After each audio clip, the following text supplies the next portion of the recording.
Bu vaqtda yeliq yeshil ko'z nima qildi ekan bilmadi. Bir nurni Ahmad qartib o'tdi.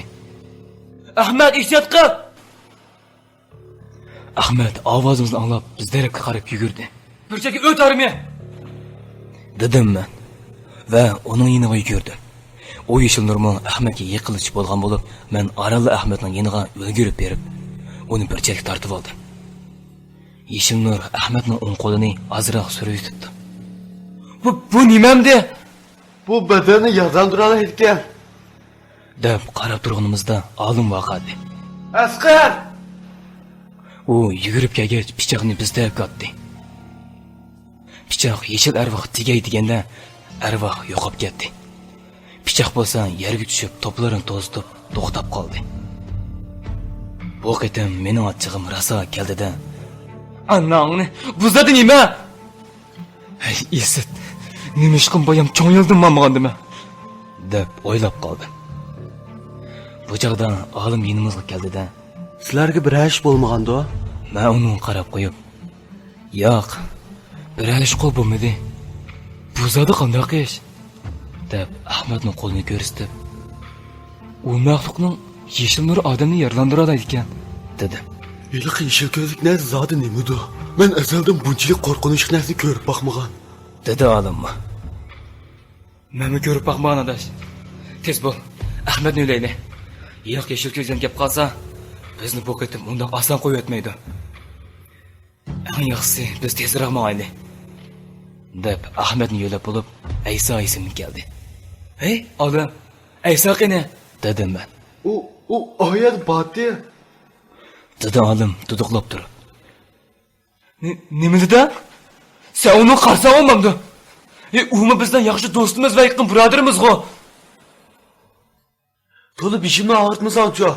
Boyaqili qarvoq pichoqni otmagan bo'lsam, ikkinglardan biringlar cho'qim uning hujumiga uchraytinglar. Shu chog'da Ayso orqim dedi. "Tez izdayli. Men ya izdimaymiz dedim-ku" dedi olim. "Absiz izdayli" dedim men. "Bu qabristonlikning ichi shunchalik cho'ng tursa, uni nerdanmi topamiz? Qo'limizda ya qo'lchiroq, ya tuzuk qo'g'dinish asbobimi yo'q. Yo'q, mening uyga qaytqim bor. Men uyga ketaman" deb to'lashqa boshladi Ahmad. "Anangni, olim bilan men qo'rqmayapti, sen nima qo'rqsan? Qinisidan mardon yigitlarga xos bo'lgan botirlik-ku. Ayso bizning kichkimizdan tortib o'ynab cho'ng olgan og'aynimiz. Shundoq-ku? Seni uni tashlab ketishga ko'nglim unamda? Tazmi bir. Toza tikchang to'xtamaydan bilim ekansan. Men seni xeyli maydoni bog'i bo'ladi deb o'ylabdim. Senmi qo'rqonjoq nima ekansan? Bo'pti, ketsan ket. O'zing yolg'iz qaytib ket. Biz Aysoni tepib qaytirib kelamiz. Men undoq birodarlarni o'limga tashlab qo'ydigan namirdadan emas. Ketsan yo'qol. Agar hayot chiqib ketasam, kiyincha hargiz chiroyimga tikilib qarab qolma. Tushundingmi? Yura olim oila. Aysoni tepib, bu nisbatan joydan tezroq ketaylik dedim. Biz og'imizga burilib minishimizga "To'xtanglar" dedi Ahmad. "Sen meni qo'rqinchoq dedingmi? O'zing qo'rqinchoq. Men borman. Aysoni o'zim qutuldiraman" deb varqirdi Ahmad. Men buni biladim. Chaqchaq qildi, lekin biz qilsak ko'tarmaydi. Onun birdan-bir usuli ochiqdan keldirish edi. "Ha, nima bo'ldi? Hozir bormayman deb o'tding-ku" deb gap qildim orqamga qaragach. "Anangni, menmi borman? Kim meni qo'rqinchoq deydi? Aka pichoqni" deb olimning qo'lidan pichoq elib mammoqchi bo'ldi. "Hey, to'xta" dedim men. "Endi sana nima bo'ldi?" dedi u men qarab. "Bayam dinimni to'g'ri qara. O'ylab baxsam, sen uning ustiga uyda yolg'iz farzand, ota-ona og'riqchan. Eng yaxshisi sen uyga ketgan. Bu ishni olim ishimiz qilaylik. Bo'lamdi?"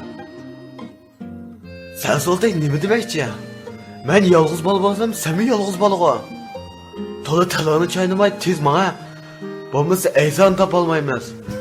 U yiroqqa ketmasdan tezroq uni tepib olli." "Lekin, lekin pekinni qo'yib, tez bo'l. Aysoni qutuldiramiz. Talonni chaynab o'tlamay tezroq bo'lavay." "Anangni shum, gapimni qilib qo'ychi, nima qilasan? Men demoqchi, qaysariga ma'mas?" "To'g'ri, Aysa qaysi taraf ketganda? Bu ablahmı ya joyida jim tursa bo'ladi. Bikadi mikağı bizni mağdırıp izletkiçe. Ademni ensir tipli turgan. Voy, ras qaysinglarda qo'lchiroqma? Biz beshimizni chayqadik. Turibla kallama bir aql keldi. Yanchiqimdan telefonimni chiqarib, elektrini yondirdim. Pa, bu bo'ladigan amalga, ha? Sen soldakning kallasi xeyli ishlaydi ekan juma. Ey, seni xotinlik qilsam ziyon tortmoqdekmi? Deb yana chaqchaq qilishga boshladi Ahmad. Anani og'zingni yuma. Mushna vaqtda chaqchaq qilishga vaqtim bor-ku, sizning. Dedi bir chetda turgan olim. Bo'ldi, tez mangayli. Menimcha bu top yo'l bo'lgan ekan. Aysaning izi cho'qim qoldi. Sana kelsak og'inam, xotinni o'zim tepirma, ansirma deb qo'ydim Ahmad qarab qo'yib. Ha, o'zing deding juma. Dedi u menga. Ha, men dedim. Deb Aysaning boya turgan yeriga qarab, telefonni qo'lchig'im tutdi. O'ylanimdek, u turgan yo'l top yo'l edi. Aysaning izimi mana men deb chiqib turadi. Og'illar, u qabristonga kirib ketibdi. Anani, bu ablah bu vaqtda ichiga nimaga kirib ketgandi? Ota bovsiga tavob qilib kirib ketmagandi. Ay, uning bu vaqtni tanlagani nimasi? Hech bo'lmasa ichiga qo'noqni ilib kirsichi. Ajab quruq qo'li kirib ketibdi-ku, deb qo'ydi Ahmad. Jimbol, bosh ajdodlarimizga shak keltirma. Bu yerda sening ota bovlaring ko'milgan, dedi olim. Voy, chaqchaq qilib qo'ydim. Men yerdagi izlarga ayishib menib, oyoq izining so'l tarafga qayrilib mog'ini sezdim. Va ular ikkisi ko'ritib qo'yib, "Ayishmayli", dedi. Beshimni ko'tarib ishiga qaradim. "Ey, ovnima?" dedim men. Qani? deb keldi Ahmad. U men ko'rsatgan tarafga qarabla, Aysa? deb to'ladi. Bizmi ta'lam uningga sapsilib qarab, badan qo'lishidan Aysa ekanligini jazmlashtirdik. Telefonning chirqi uzunga yurmag'achqa, uning u yerda nima qarab turganligini bilmagan edik. Biz tez qadamlarimiz bilan menishga boshladik. Taxminan 3 metrdagi menishimizga Aysa pastga tushgandek qildi. Biz hammamiz Aysa deb yugurdik. Lekin uning qulog'iga bizning to'g'ilgan ovozimiz kirmadi bo'lg'ay. Biz bilan karim yo'q, pastga tushib ketdi. Bizmi tezla u tushib ketgan yerga keldik. U bir usti ko'milib tushgan qabr bo'lib, bir qarashda bir o'ngirga o'xshab ketadi. Ahmad bilan olim tandish olgandeklar, Asqar adash, qanday qilamiz? dedi bo'sh ovozda. Men ozroq o'ylanib olgandan keyin kirayli, dedim. Ularmi beshini ma'qul degan ma'noda eshitib qo'ydi. Avval men yo'l boshlab oldim. Shunda qo'rqib tursammi, Aysaning simas ko'z oldimga kelib olib, o'z-o'zimga tasalli berdim. Biz seni cho'qim qutulurimiz og'inam. Bizni saqlab turg'in, dedim ichimda. O'nkir elsiga kirishimizga ichidan badbo'y sesiq biroqlar furashqa boshladi. Ichga kirib, yanfuni uyoq-buyoq tutib, hech qanday mas'ul yo'q ekanligini bayqadim. Lekin Aysa ko'rinmayotdi. Bu o'nkir koridordagi uzun holatda ichiga so'zilib ketgan bo'lib, chiroqni yuritsam, ichi yanada qorong'u edi. Qarag'anda bu o'nkir xeyli uzun o'xshaydi, dedim men. Men yanfuni uyoq-buyoq tutib tursam, olim gap qildi. Adash, qarasam bu o'nkir tabiiy shakllanganda qilmaydi. Nima? Ams qanday shakllangan? dedi Ahmad. Hey, buningga qaranglar. Biz berib qarab boqdik. Degandek buni biror narsa qo'lab ochqanday qiladi. Lekin buni qo'lab nima qildiganda? Hech ishongim kelmayotdi juma, dedim men. Biz o'nkirga hayronlik nazarimiz bilan qarab ketib boramiz. Tuyuqsiz olim vaqirab tur. Ana Aysa. Biz darhol o'nkirning o'tirisiga biz qarab turgan yerga qardik. U yerda bir soyin ko'rdik. Tez uni yetishayli, dedim men. Qolganlarmi menga aytishmadi. Dal o'sha chaqda biz o'ylab bo'lmagan bir ish yuz berdi. Arq tarafdan tarasigan ovoz anglashib boshladi. Biz keynimizga qarasak, biz kirgan o'nkirning eg'zi yo'g'on tashlari bilan etib qolgan edi. Bunu kim etti? Bu taşlar nereden geldi? Dedi. Ahmet bo'lsa kekeşlep durup. Biz bu yerde kandam çıkıp gidemez. Çıkış yazım itilip kaldı. Benim bu yerde ölgüm yok. Mantığı yaş dursam, üyemde yaşlanıp kalkan keselken ata-anam var. Ben ularını bekişim gerek. Ben ularının çırkını öçürüp koymasım gerek. Deb oldi keyni üstüge qarab, to'lab beshimni og'ritib O ananı, avazını öçüre. Mantık bir yerde ölünü kütüp oturmazdım bununla. Kalı işletip reş kılaydı. dedi.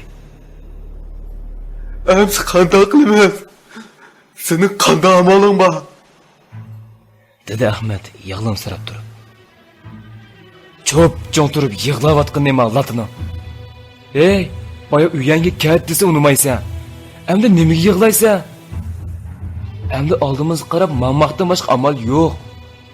Hozir biz tez Aysan teshimiz kerak. Aysan sal normaldek qilmaydi. His qiltamsan? U nimishqa bizni bu yak boshlab kirdi.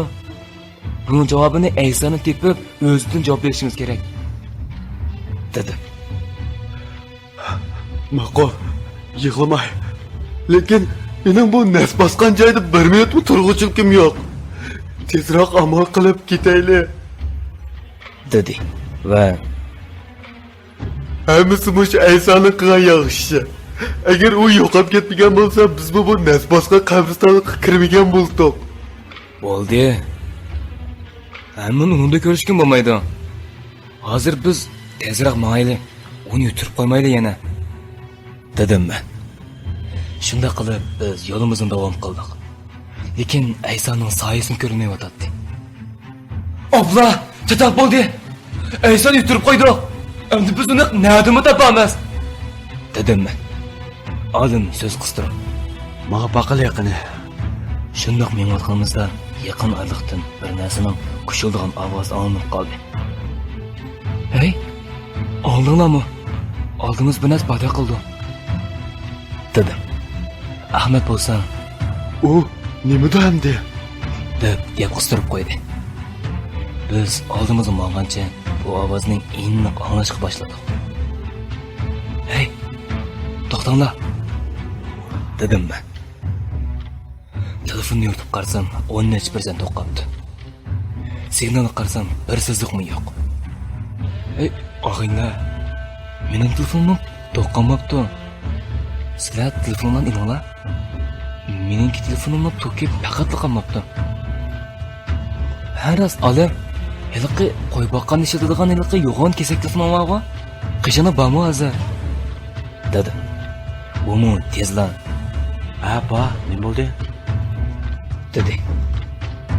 ayara u telefonniki to'kibek o'zing yetdi shunaqqa. Qo'lchira o'rni ishlatgan bo'ldi. Shunaqqa? Dedi. Umi maqsadni tushungandekla telefonni ilib menga berdi. Qo'l sirqini yuritdim. Buningda oldimizga 5-6 metr yerdagi narsalarni aniq ko'rgil bo'ladi. Shunda qarab Ahmet. Yılan! Deb to'lashga boshladi. Bizmi darhol yerga qardik. Yerda 3 metr oldimizdan bilak to'mliqidagi jari yilon turadi. U ana shu yerda kushildab turadi. Anamni bayamdan beri kushuldigan mushkanda asli. Dedim-da, Vallahi hech qisi yo'q. O'nkirkan ekan. Biz bu yilonning qarshi tarafida. Biz ovutamga yaqin choplashib olsak, u chuqur bizni sezmaydi. Biz ashta o'tib ketaylik, dedim. Yo'q, men o'tmayman. Ben yılanı korkma. O yılanı verip öldürmez. Ben anda öteme. Dedi Ahmet. Açıkın setlik ketken edi. Telefonni olim tutqizdim-da. Anangni nasidan hammachana iyirma? Nima gap qilsa bayamdan ya qo'yimni tutqizdim akoy. Deb Ahmetning gadini nechin urib, kassigan nechin deb etdim. Mansang man. Bo'lmasa ishlatib qilib, shilani o'zing o'tirib, oqimizdan borasa. Hozir uy kassami bu dejima? Dedim-da, olimning qo'lidan qo'lchirog'ni elib, "Mayli adash", dedim. Ahmet bo'lsa ko'zlarini chaqchaytib bizga qarab turadi. Biz minishimizga u olimni keyindan ergishib keldi. Hey, to'xtanglar. Men o'zim yolg'iz qo'rqmay bu yerda. Dedi. Men unga qarab barni oliyotgandan keyin yana minishga boshladim. Qo'rsaqlarim yechib, aran tasmay o'tadi. Biz yilondan o'ngishga o'tib ketdik. Qag'allarning qo'zg'i shunchalik ochgan edi. Lekin bu yerda yegudek giyohmi bo'lmasa? Nima amal? Mengib o'nkirni oxir ko'rindi. O'ylab baxsam, bayamning yoqqa biz yer ustidan xeyli bakli dovallabdik. Qarsam, o'nkirning oxiri cho'ng bir zalo tutish edi ekan. Zal ichida mash'al yiqilgandek qiladi. Biz asta buzilib kirdik. Kirib atrofiga sapsilib qarashga boshladik. Qaravotib zalning o'ttirida 3-4 metr egizlikda havoda Aysa laylab turadi. Aysa ana!